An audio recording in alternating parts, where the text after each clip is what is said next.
Salut à tous, on se retrouve aujourd'hui pour parler du Real Madrid en ce mercredi 28 décembre et on commence directement avec les photos de l'entraînement du jour et tout d'abord au programme Taureau, travail tactique avec le ballon, exercice de pressing, d'attaque et de défense et opposition sur terrain réduit.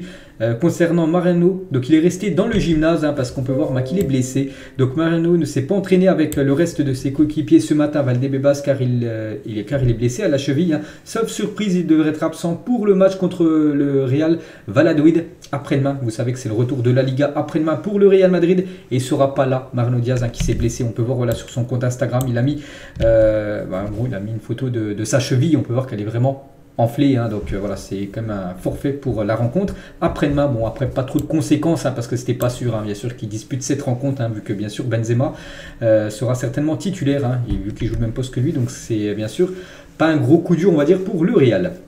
Toujours avec l'entraînement, donc cette fois-ci les photos de l'entraînement des joueurs qui étaient aptes à s'entraîner, comme Vini Junior avec Carvajal, on peut voir aussi Rodrigo, on peut voir Rudiger ou même Nacho, voilà toutes les photos avec Karim Benzema. Donc il y a eu entraînement dehors, sous beau soleil de Madrid et aussi en salle, un petit peu de renforcement musculaire, que ce soit pour Benzema, Nacho. Et bien sûr, le programme du Real Madrid là pour les prochains jours. On est le 28 et le 30, retour de la Liga, le déplacement au Real Valladolid. Puis après, le 3 janvier, ça sera un match de Coupe du Roi. Après le 7, de nouveau un déplacement du côté de Villarreal. Puis après, le Real prendra l'avion en direction de l'Arabie Saoudite pour aller jouer cette demi-finale contre Valence, demi-finale de Super Coupe d'Espagne, avec peut-être une finale quelques jours après.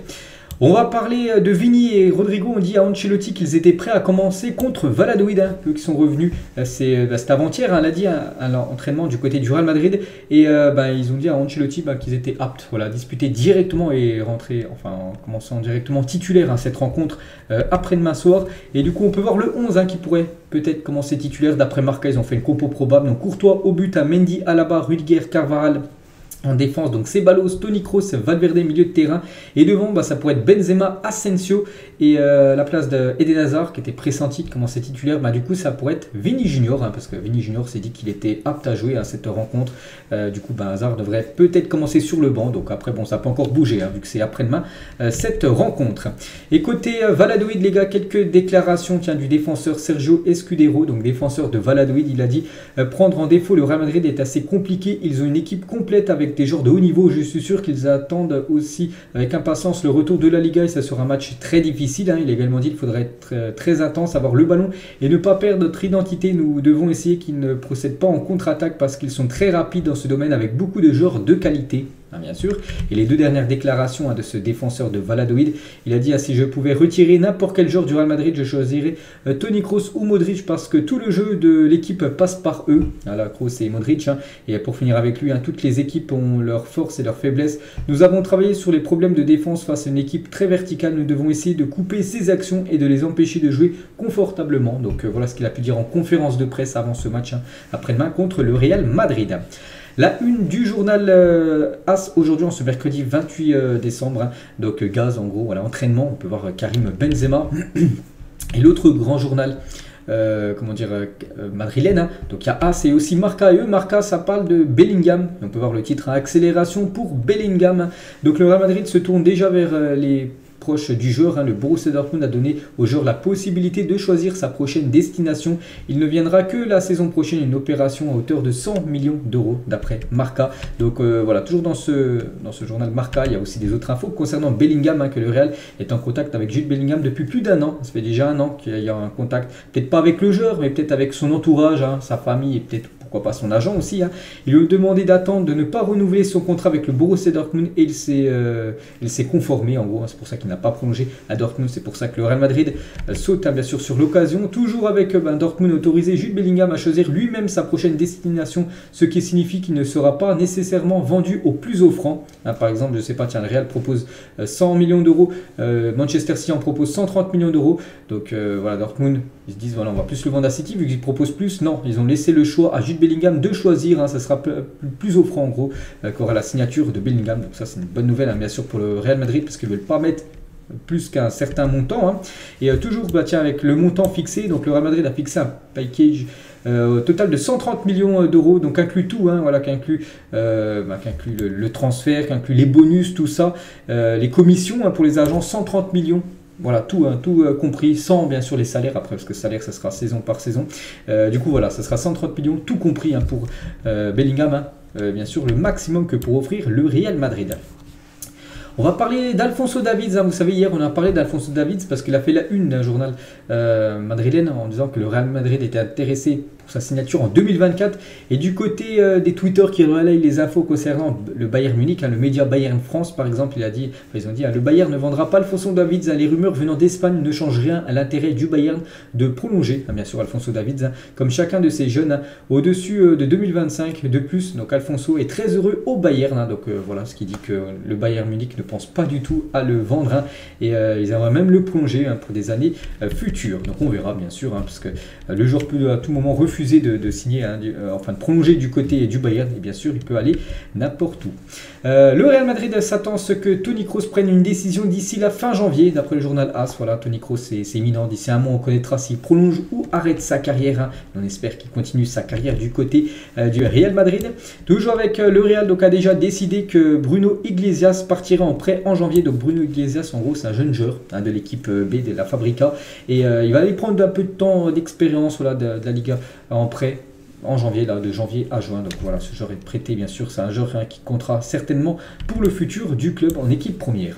L'environnement de Rafinha, donc Rafinha c'est un joueur du Barça, a demandé de la patience au Barça et a utilisé Vini Junior comme référence, un joueur qui a été fortement critiqué au début, hein, souvenez-vous au Real Madrid, beaucoup critiqué Vini Junior, il jouait pas beaucoup, quand il jouait il n'était pas bon, il faisait des mauvais matchs, hein, la finition n'était pas bonne, donc en gros l'environnement, enfin la famille de Rafinha, le clan Rafinha prend exemple sur Vini Junior qu'au début il avait beaucoup de mal, puis après ça a été beaucoup mieux parce que Rafinha du côté de Barcelone c'est compliqué, et en gros ils disent qu'il va être un peu comme Vini Junior. C'est compliqué au début, mais après, bien sûr, il va performer. Hein, donc voilà, petite info concernant Vini et Rafinha.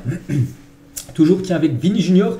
Et on peut voir les joueurs de Liga qui coûtent le plus cher actuellement. Et on peut voir que c'est Vini Junior qui coûte 120 millions d'euros. On peut voir Valverde en troisième position, même deuxième ex-aequo avec Pedri, hein, 100 millions d'euros hein, pour Valverde. On peut voir aussi Rodrigo qui coûte actuellement 80 millions d'euros, même Tchouaméni à 90 millions d'euros. Donc voilà, on peut voir quand même pas mal de joueurs du Real Madrid hein, dans ce top 6, hein, 4 joueurs du Real parmi les joueurs qui coûtent le plus cher actuellement en Liga. Et si on regarde seulement cette fois-ci les Brésiliens, donc Vini 120, Rodrigo 80 et aussi Eder Militao, il coûte 60 millions d'euros, le joueur du Real Madrid hein, en tant que joueur brésilien. On peut voir voilà, que les deux premiers c'est quand même Vini et Rodrigo en tant que joueurs brésiliens qui coûtent les plus chers au monde. Toujours avec les Brésiliens du Real Madrid, donc Vini, Rodrigo et Militao sont parmi les nominés pour le prix Samba d'or, donc meilleur joueur brésilien qui joue à l'étranger, en gros en dehors du championnat brésilien. Donc en gros c'est tous les joueurs brésiliens qui évoluent en Europe, hein, donc je ne vais pas tous les citer, mais il y a 3 joueurs du Real Madrid, donc Eder Militao, Rodrigo et Vini Junior, et voilà, il y a plus de quasiment 40 noms, donc là il y a à peu près une vingtaine, mais encore plus de noms, hein, et voilà, le grand favori, hein, ça reste quand même Vini Junior, et je pense que ça sera Vini Junior hein, qui remportera ce Samba d'or. Est-ce qu'un jour on reverra un Cristiano Ronaldo aussi heureux qu'à l'époque hein, lors de son dernier match? Là, c'était une photo de son dernier match au Real Madrid. C'était lors de la finale de la Ligue des Champions 2018, gagnée contre l'équipe de Liverpool 3-1. Et après, on sait qu'il avait pris la décision de quitter le Real pour rejoindre l'équipe de la Juventus. Donc pas sûr. Hein. Donc on reverra un Cristiano Ronaldo aussi heureux qu'à l'époque. Hein. Je pense qu'il aurait dû rester du côté du Real Madrid, hein, Cristiano Ronaldo. Mais bon, il a fait ses choix, bien sûr. Hein. Je pense qu'il les assume totalement. Mais la relève est là.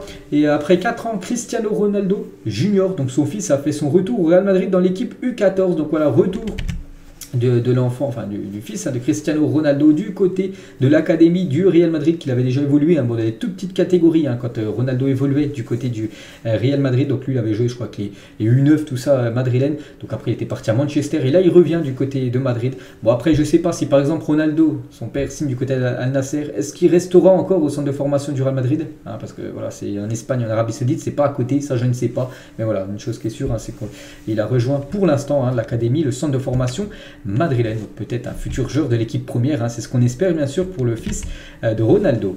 On va parler de Camavinga actuellement en vacances, dernier jour de vacances de Camavinga. Normalement demain c'est le retour à l'entraînement hein, pour Camavinga, et regardez ce qu'il a mis sur son compte Instagram, hein, donc est-ce que c'est mon fils ou mon frère? Voilà la personne qui est derrière lui, hein, c'est son petit frère bien sûr, hein, donc Camavinga a 20 ans et son frère je sais pas, il doit peut-être aux alentours des 8-9 ans à peu près, donc ouais, une petite photo de Camavinga de retour demain à l'entraînement.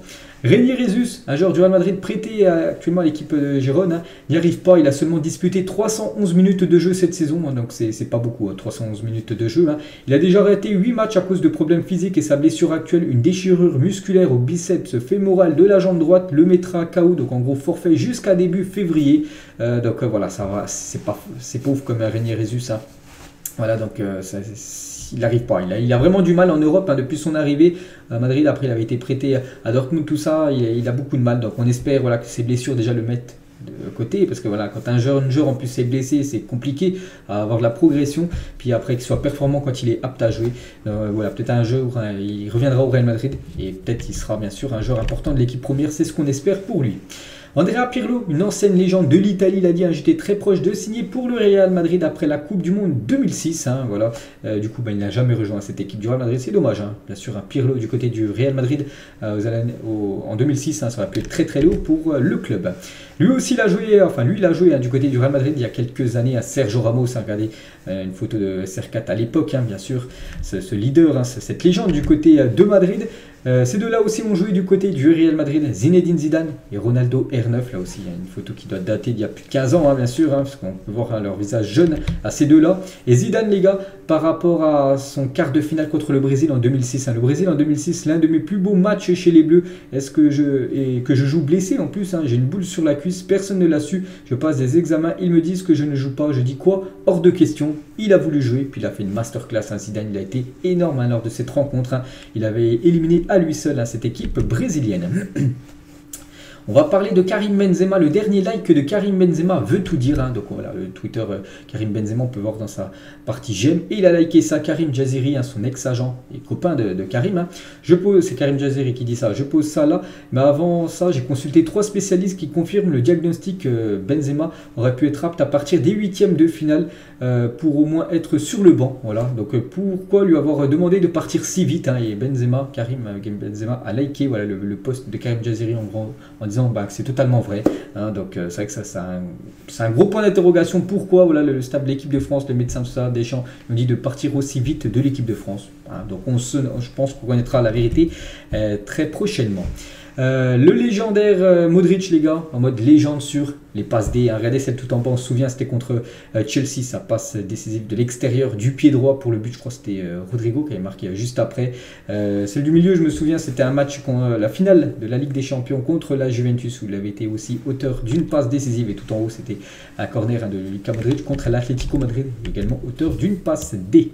Modric, au-dessus, je crois que non, tout au-dessus, les gars, je viens de me souvenir, c'est plutôt le but de Sergio Ramos, l'égalisation contre l'Atlético en 2014 lors de la décima. Alors là, ça me fait penser à ça, et c'est bien ça, égalisation de SR4 à la 93e minute, puis après prolongation, puis après victoire, je crois que c'était 4-1 du Real Madrid contre le voisin de l'Atlético. Et toujours tiens avec Modric, le milieu de la Coupe du Monde 2022 qui a réussi le plus de passes vers l'avant avec 61 passes en 7 matchs.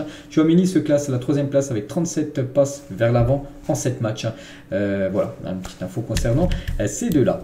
Et on finit les gars cet épisode aujourd'hui avec une petite info qui va faire plaisir à tous les fans du Real Madrid avec plus de 5927 points. Le Real Madrid est en tête du classement de tous les temps de la Liga avec une énorme marge de 173 points par rapport à la 2e place. Donc le Real Madrid, si on prend en compte toutes les saisons de Liga, et on fait un classement cumulé, voilà tous les points, ça fait plus de 5927 points. Et le deuxième, c'est le Barça, 5754 points. Donc en gros, il y a 173 points d'écart entre le Real et le Barça parmi tous les classements en gros, de l'histoire de la Liga. Donc voilà, bien sûr, le Real Madrid numéro 1. Donc voilà les gars, la fin de cet épisode. J'espère que ça vous a plu. On se retrouve tout à l'heure, à 18h, on parlera du FC Barcelone. Et demain, 14h30, on parlera du Real Madrid. On sera la veille du match contre Valladolid. Allez, bonne journée à vous. À tout à l'heure ou à demain.